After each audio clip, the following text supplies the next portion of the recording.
શક્તિ વાવાઝોડાને લઈ હવામાન નિષ્ણાંત અંબાલાલ પટેલે કર્યું મોટું અનુમાન. શક્તિ વાવાઝોડું ગુજરાતમાં મચાવશે તબાહી.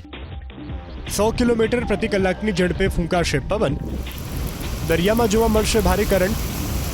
વીજ પોલ અને વૃક્ષો થશે ધરાશાયી. હવામાન નિષ્ણાંત અંબાલાલ પટેલે અનુમાન વ્યક્ત કર્યું છે કે શક્તિ વાવાઝોડું 12 કિલોમીટર પ્રતિ કલાકની ઝડપે દ્વારકા તરફ આગળ વધી રહ્યું છે. આવતીકાલથી રાજ્યના દરિયાકાંઠે વાવાઝોડાની અસર વર્તાવાની શરૂઆત થશે. કાલથી 9 ઓક્ટોબર સુધી દક્ષિણ ગુજરાત, કચ્છ, સૌરાષ્ટ્રના દરિયાકાંઠે વાવાઝોડાની અસર દેખાશે. સૌરાષ્ટ્રમાં વાવાઝોડાની અસરને કારણે ભારે વરસાદ વરસી શકે છે. દરિયામાં પણ ભારે કરંટ જોવા મળશે. એટલું જ નહીં, અંબાલાલ પટેલે એવું પણ અનુમાન વ્યક્ત કર્યું છે કે દ્વારકા નજીક પહોંચતા જ વાવાઝોડું નબળું પડશે અને રાજસ્થાન તરફ આગળ વધશે. લગભગ 6 તારીખથી 6 ઓક્ટોબરથી યુટર્ન લેશે અને યુટર્ન લેવા પછી તેની સ્થિતિ જરા ભયાનક બનશે.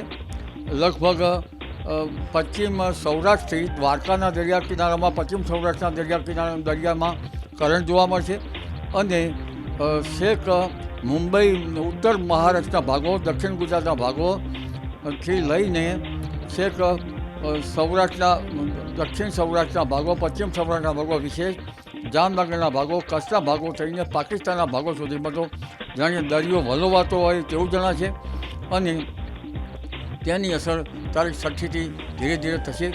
એટલે તારીખ 7-8માં લગભગ સૌરાષ્ટ્રના ઘણા ભાગોમાં વરસાદ થવાની શક્યતા રહેશે. પવનની ગતિના કારણે ભારે વરસાદ થવાની શક્યતા રહેશે કોઈ ભાગમાં.